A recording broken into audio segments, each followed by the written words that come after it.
Okay, just a few points that some overlaying kind of thoughts that I was putting together as I was trying to gather my thoughts, and how can we make this a conversation that flows and is somewhat congruent. I think there's a few things we need to realize, or these are some things that I've come to really just, these are hills that I die on in my mind. It's not anything earth-shaking. Most here would probably agree with it, but the land and the livestock are absolutely inseparable. Okay, obviously we can house ruminants off the landscape and we can feed them, and we get a certain amount of gain, and we can produce that feed stuff on a separate landscape and bring it in. But there's the tremendous amount of that cycle is broken when we do that. There's a real beauty when the livestock are on the land and the two complement each other and work together. And we're going to talk about how we've seen some of those things happen on our farm. The whole, I got to stop and give credit on the title of this talk, The Land, the Canvas, the Cattle, or the Paintbrush. A great mentor of mine, Charles Opus, some of you know him here, who I learned a lot from, used to always tell me, don't ever forget, the land is the canvas and the cattle are the paintbrush, and what you paint is what you do with those cattle on the land. I always thought that was pretty neat. I've come to find out since then, that wasn't even original to him. I've heard Will Harris say it. So we're all a bunch of copycats. I don't own that at all, but it does make a lot of sense, and it applies to our land. The canvas, our farms, our ranches are dramatically impacted by what we do on them. So often we think that I'm just feeding cows here, or I'm just selling calves here from these cows. There's so much more going on your operation than just that. And we're going to look at a few of those things. It's so important that we holistically understand our grazing operation. And that goes back again to, I'm not just doing one thing. I'm having a tremendous impact and secondary impacts with what I'm doing.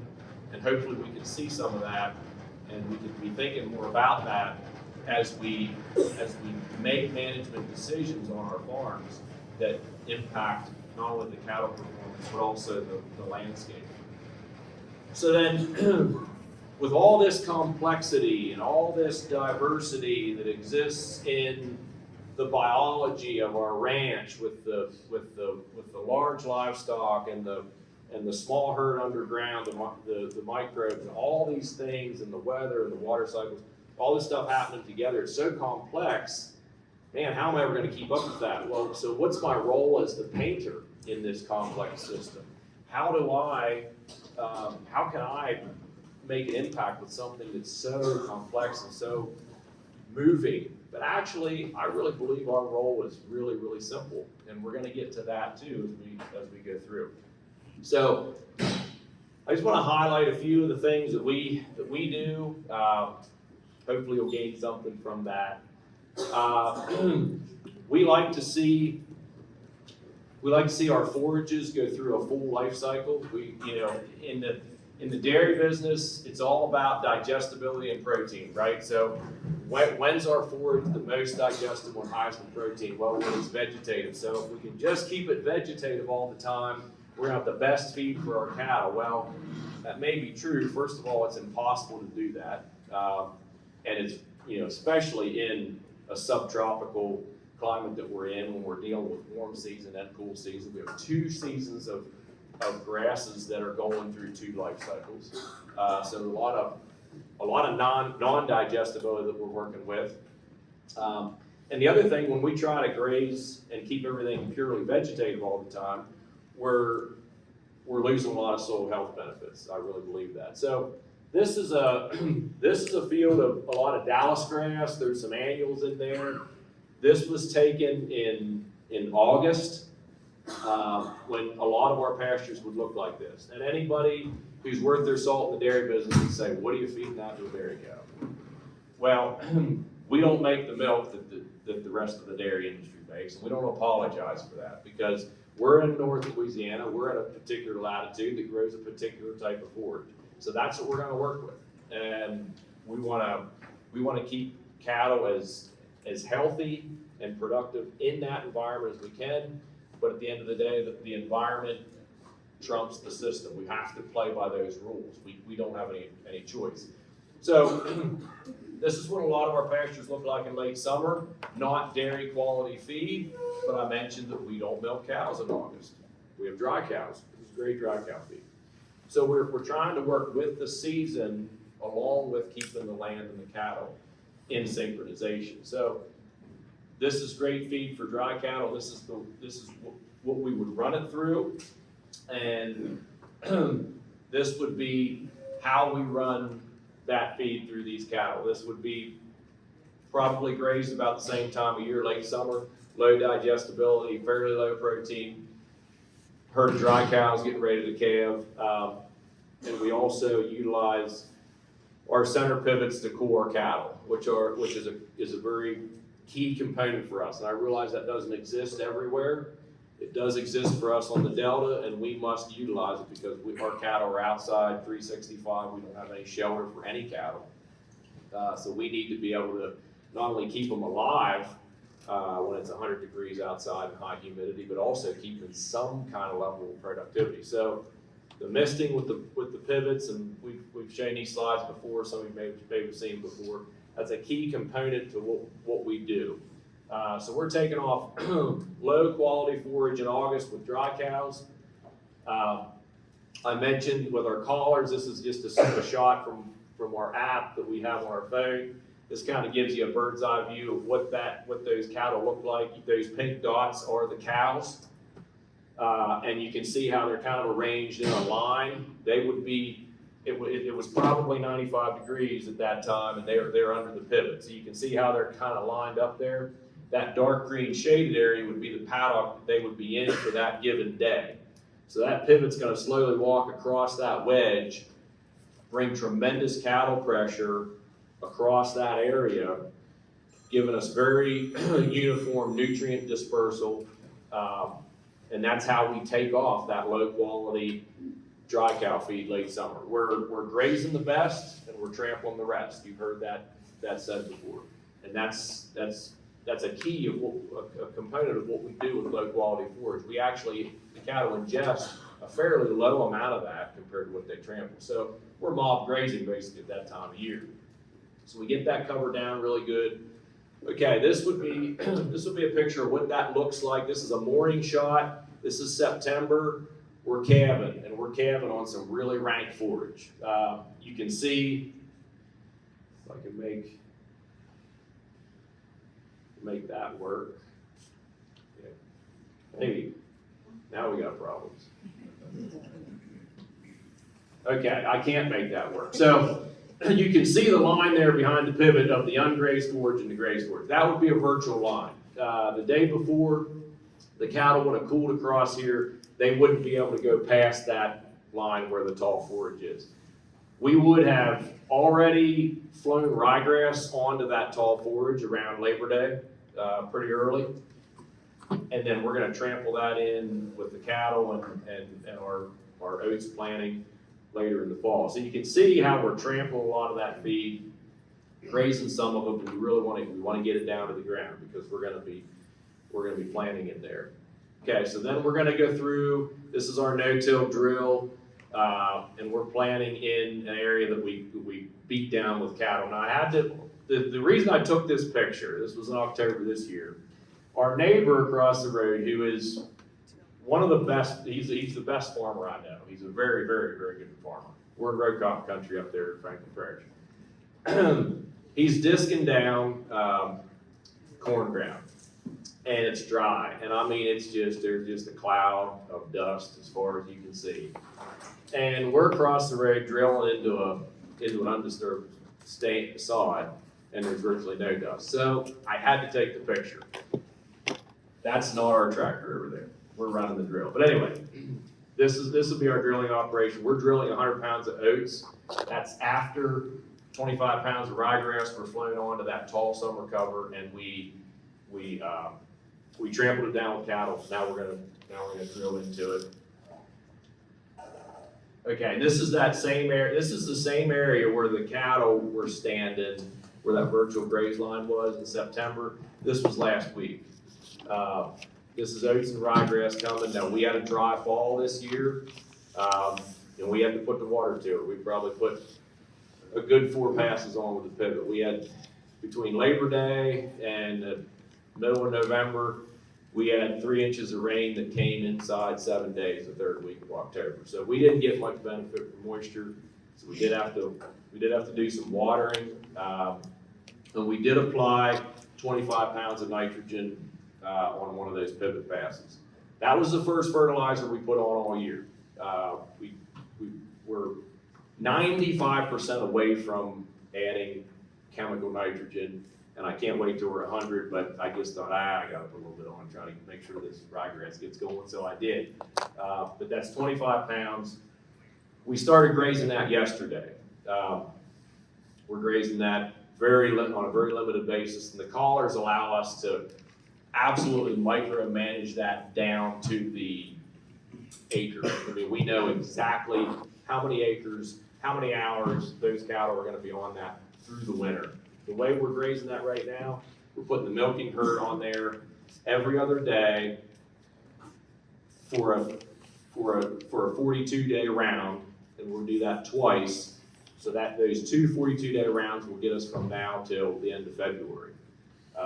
And we're actually breaking that in half, where the cows are going on there for 8 hours, and they're only going on one given area for 4 hours. And then the collars move them ahead to the next area. So every acre of that between now and February is gonna get 2 4-hour sessions of grazing pressure.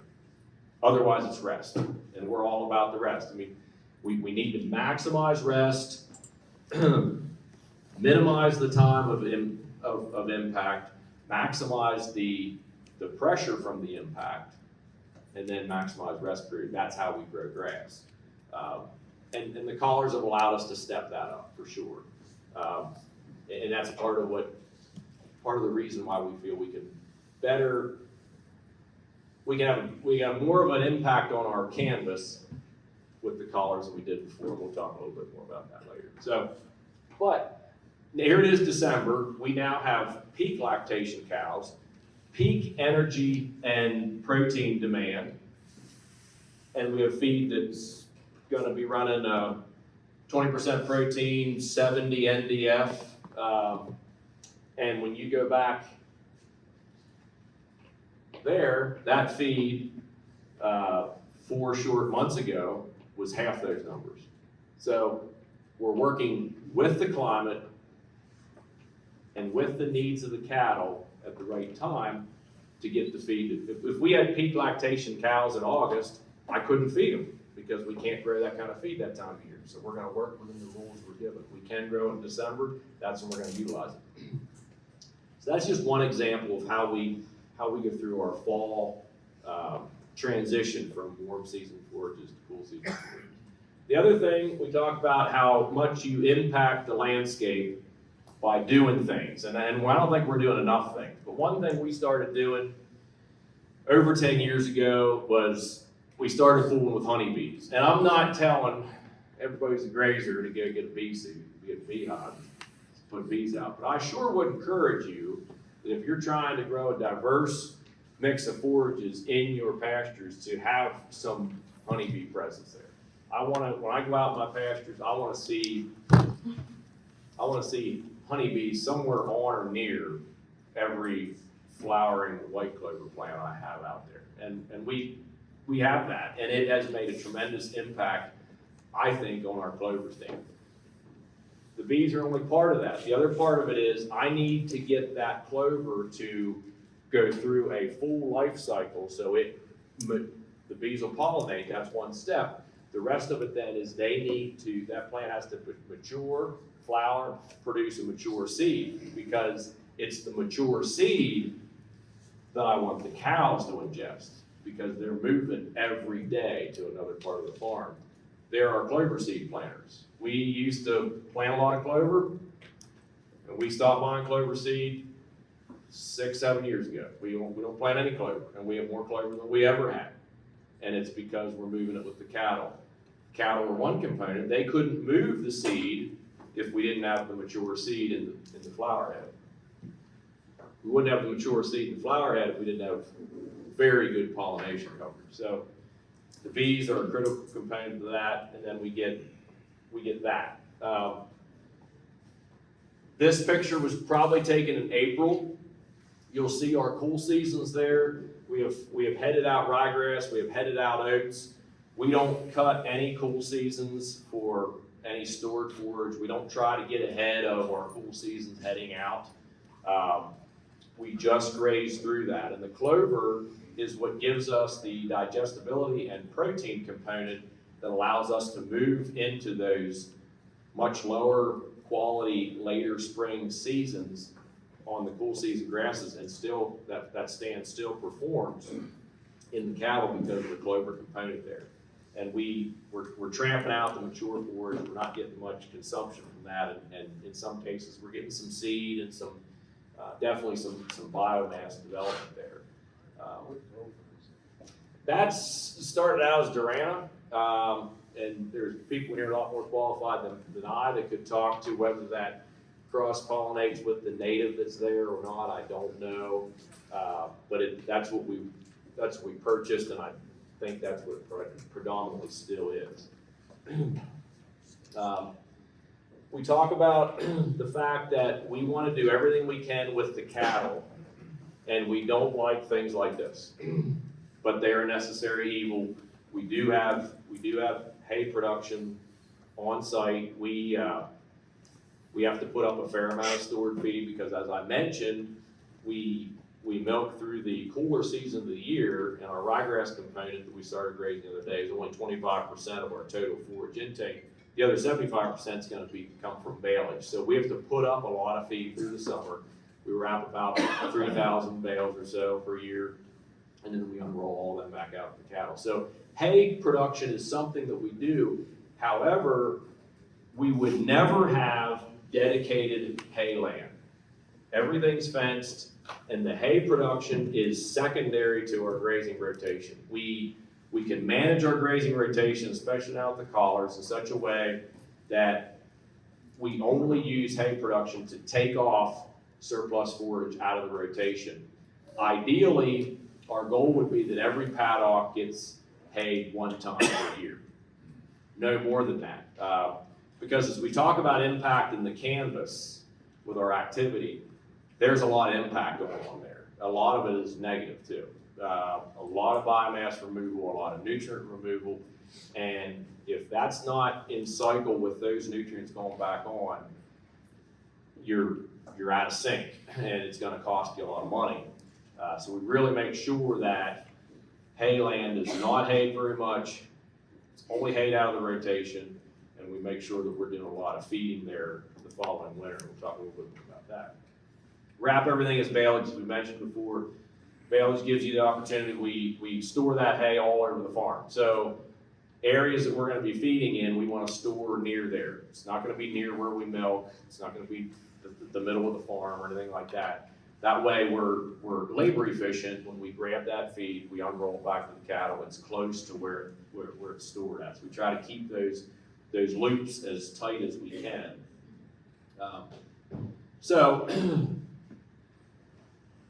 I think a holistic understanding of our grazing systems is crucial. I talked about this before, and I think it's so important that we learn how to, or it has been for us as we've evolved and learned that what I'm doing is so much bigger than just what I'm doing right now.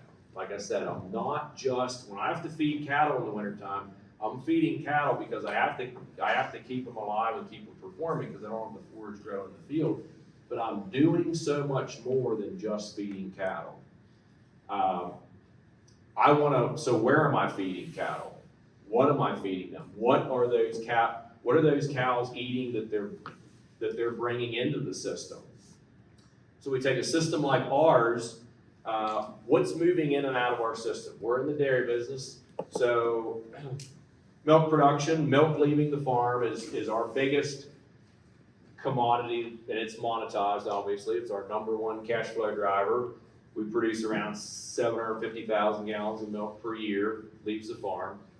Okay, there's nutrients leaving in that. So what's that look like? How am I impacting my landscape with what I'm removing and exporting off of my farm? That's one thing. What else do we produce? Well, we sell beef. We sell about 150 cull cows a year, 300 bull calves a year. So we're not like you beef guys where we don't sell as much as you do, but we're still in the beef business. We like to brag about that, even though they don't make as big of a ribeye. But we sell cattle, so cattle milk. Well, cattle carry a lot of nutrient value in them, and they're leaving the system. So what am I bringing into the system? Well, in our case, we're heavily supplementing our milk cows with grain.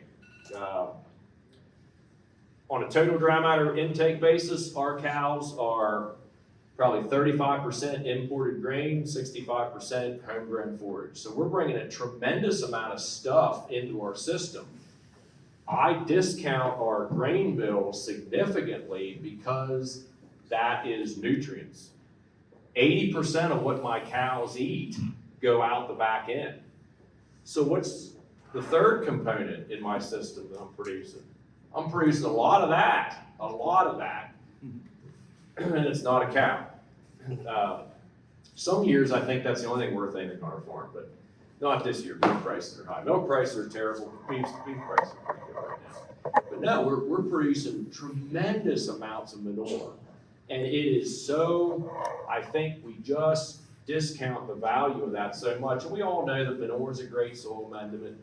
Blah, blah, blah, we want to spread it out the way we need to, but it's actually it would be a commodity right up there with milk and beef, but it's just not monetized.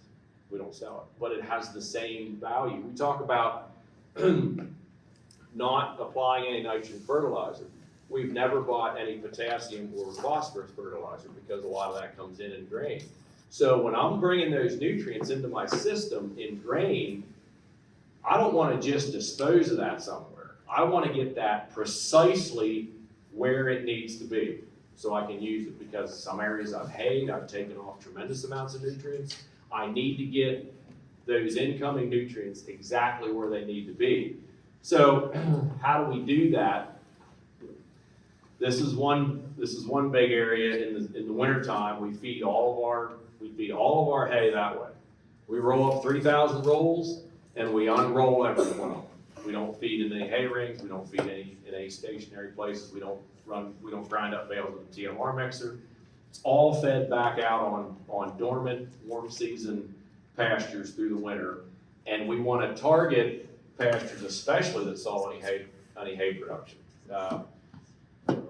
We want to precisely move across those pastures just like we'd be rotationally grazing. We run a rotation with our feeding that's just as intense as if we're grazing standing forage. In fact, we double break our cows. They're going to go, so the milk cows are going to go out. They're going to get maybe 8 bales unrolled from one milk into the next. We're going to break that into 4-hour sessions where they're going to get half their hay for half the day. They clean that up. The collars move them to the next break, and they get fresh feed, kind of like pushing feed up in a freestall barn for dairy cattle. But all the while, those cows really, almost, never have the opportunity to expel manure at the same place twice. And that's so critical because we want that dispersal as far and wide and even as we can possibly get it, because that has tremendous impact on the canvas. So that's one way we do that. Another way is the way that we stock our cattle. This would be another screenshot of a grazing break. Those cattle are virtually contained in that area. There's no fences along the long sides of that. And there's 534 on 3.5 acres, and they may be there for 3 or 4 hours, and then they're gonna move ahead. So I'm getting really good removal, I'm getting really good trampling, and I'm getting really good manure dispersal, which is critical. And I think that's what, there's so much margin involved with that. The nutrients have, and I can't stress enough, the nutrients have such a huge non-monetized value in our operations that we do miss it a lot of times and don't realize the value that comes with that. Okay, just wanted to talk a little bit about, and we've talked about the collars and how we use them, and we're passing a collar around. That's the collar. We're working with a company by the name of Halter. Cooper Hurst is here. He has cows collared with the same company. There may be others that I'm not aware of. But these are commercially available to beef cattle producers in Louisiana, and I would encourage you to reach out to Halter if you're interested in utilizing that technology.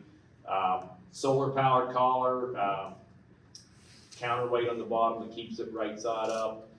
The cow's cued with speakers in each side of those modules, one on each side, which turn her if she would be getting close to a boundary, and then if she steps across that boundary, she gets a little pulse and comes back. Very similar to the way dogs are being virtually contained with the same type of thing. We not only can virtually contain them, we can also move them. You know, on a dairy, we're moving cattle all the time, every day, multiple times a day. They gotta come, you know, our whole milking herd has to come sometimes a half a mile or more to the milking facility, back out to a new paddock twice a day. So we're moving cattle all the time. So these collars also virtually shift the cattle, which is pretty cool. You can leave the gate open, and then you can preset the time when you want them at the parlor. It cues them, and they come to the parlor, which is quite a labor saver. This is a shot of what that would look like. Those cows are being virtually shifted right now out of paddock 32 to the north entrance of the milking parlor. So there's nobody pushing them, they're coming on their own. So for us, it's a labor saver. It doesn't really apply to a beef model too much, but it is a labor saver for us. And you know, again, a way that we can be more efficient with what we do. Okay, so just a little bit to kind of wrap up what we're talking about here, to kind of make this hopefully useful to y'all, and some things, maybe some take-homes for you guys to think about. I really believe that land stewardship is a very high calling.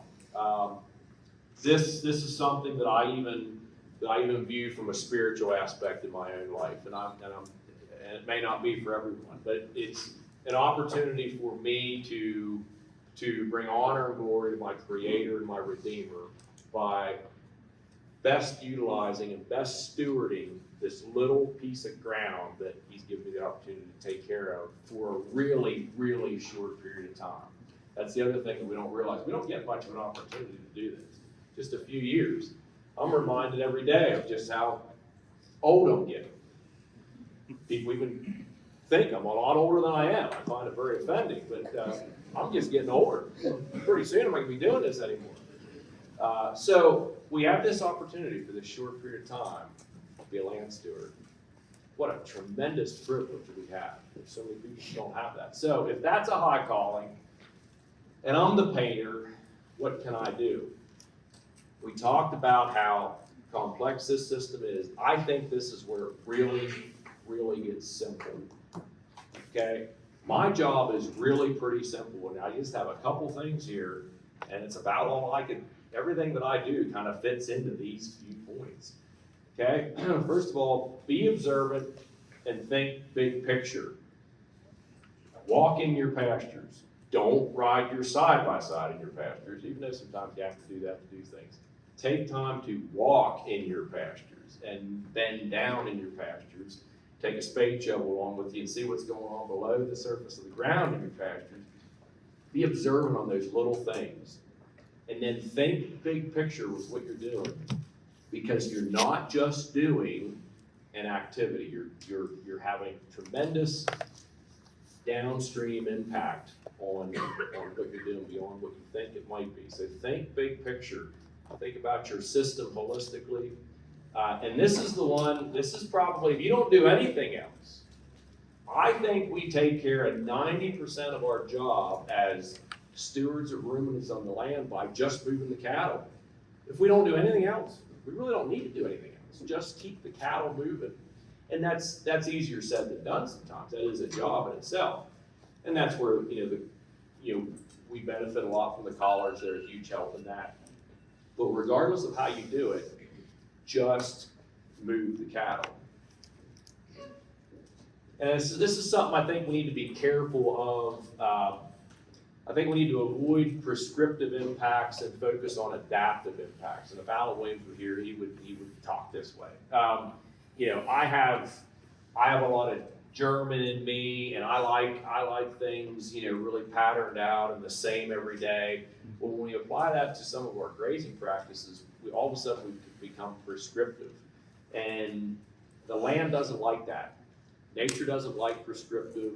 Biology doesn't like prescriptive. It likes adaptive. It likes, so I want to graze in different rotations. I want to throw things into the system that have impact, whether, you know, whatever that might be. Like yesterday, we started grazing our ryegrass, that beautiful ryegrass, and we got 2 inches of rain the night before, but we were anxious to graze ryegrass, so we were going to get on it, and I knew we were going to beat some of it up a little bit, and yeah, the first break we beat up a little more than I'd like to.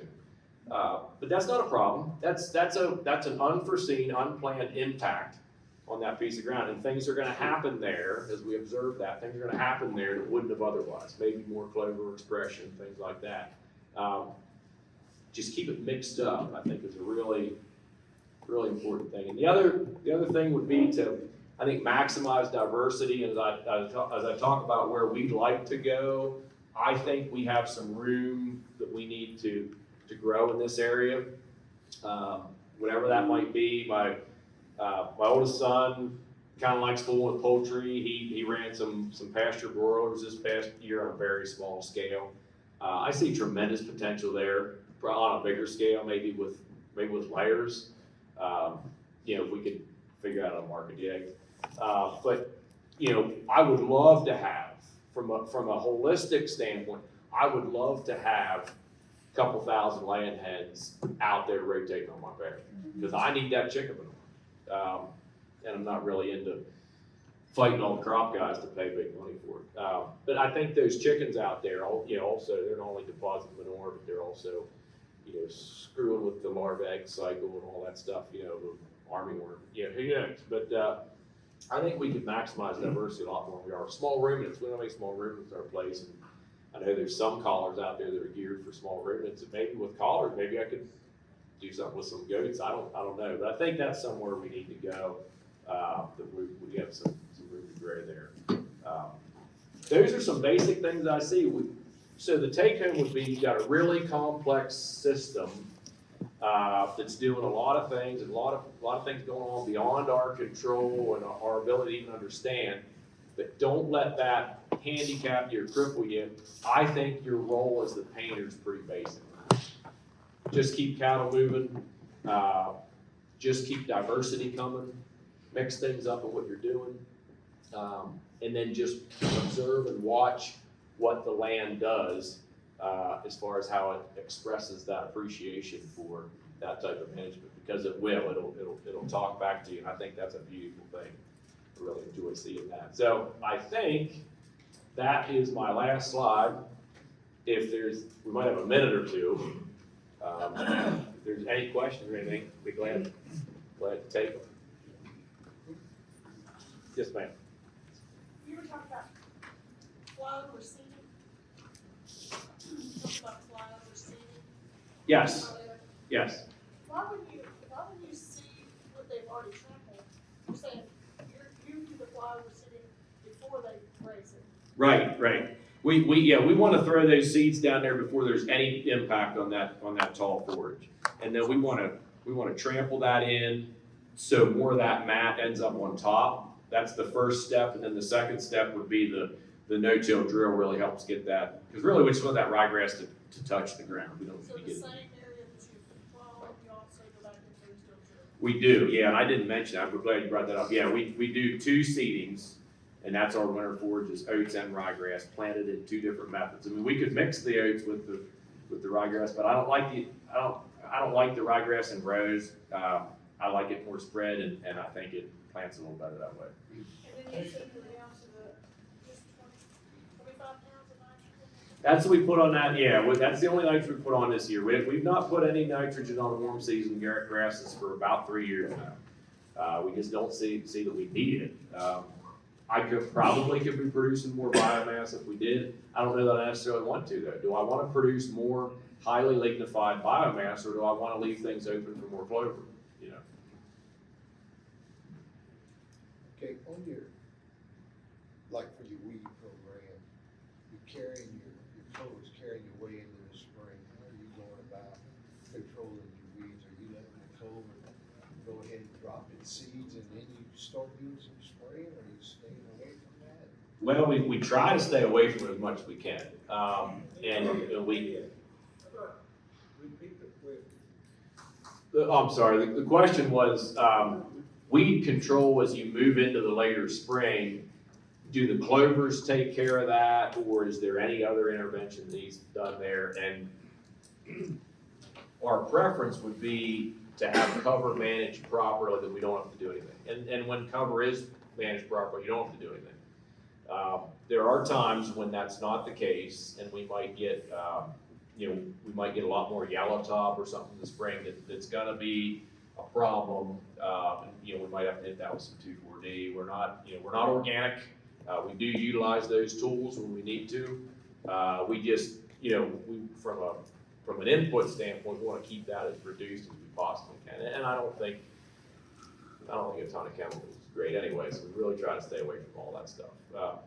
So what do you do on your oats? How far do they carry you to the first big winter freeze?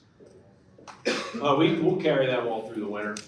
Yeah. If you, generally speaking, with normal wintertime temperatures in our part of the world, we're not gonna freeze them out. And so keeping them short enough and keeping them from joining is a component to that. Some of that's outside our control, of course, but generally speaking, we can count on them not freezing out on us through the course of the winter. What oats are you doing? Just bob oats. Bob. Yeah, nothing special. That Bailey's that you use, what do you do with all that wrap? Is there a way to? With the wrap, Yeah. that's a really good question, and I wish I had a really cool, ecologically sound answer for you, and I don't. The wrap does make a disposal problem.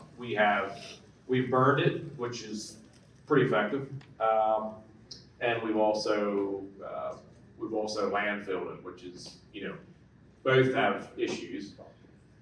Yeah, but yeah, it's an issue, but it's, what we do. Well, ideally, we could use it somehow, some way, somewhere else. Yeah. It's not recyclable like polypipe right now. It's not a recyclable plastic, which makes it a little more difficult to utilize. Yeah, we just have to dispose of it. Yep.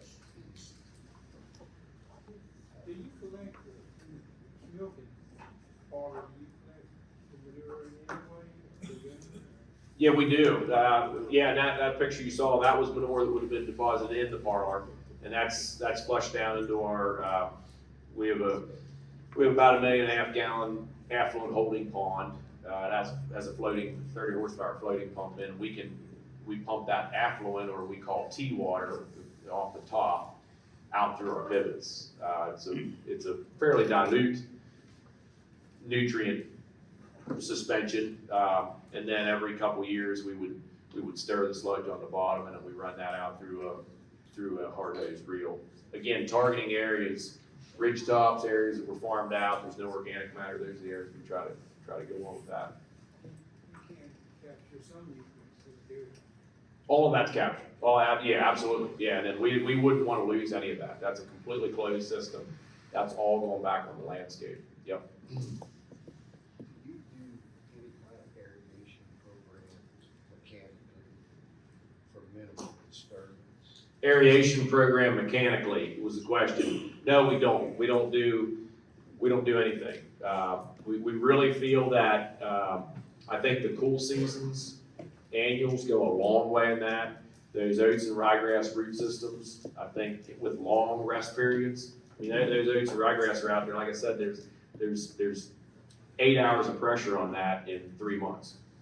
So those plants are out there growing for the most part. They're not, so those root systems are what we, I think, count on for as much aeration as possible. Can you start planting that in September? Late September, yep, plant late September, yep. How much ryegrass do y'all plant, how many acres, and do you get rid of your winter forage at a certain date where the spring grass can come up? The question was, how many acres of winter annuals and what's our termination program on that?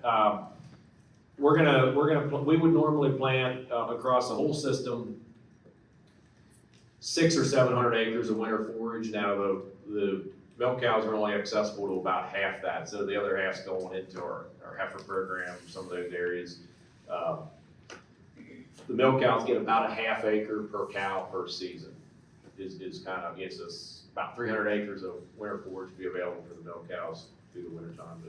But, and then as far as termination, we don't terminate that. We don't cut it for hay. We just simply graze through that. We do change our stocking density on that as it gets more mature.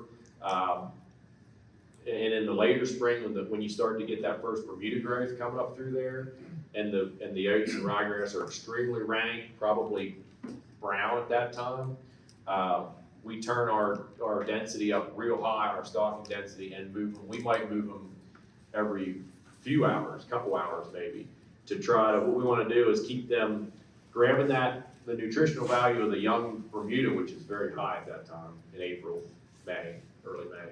And then we want to flatten that brown fodder. At that time, we're even spreading some seeds because it's fully mature.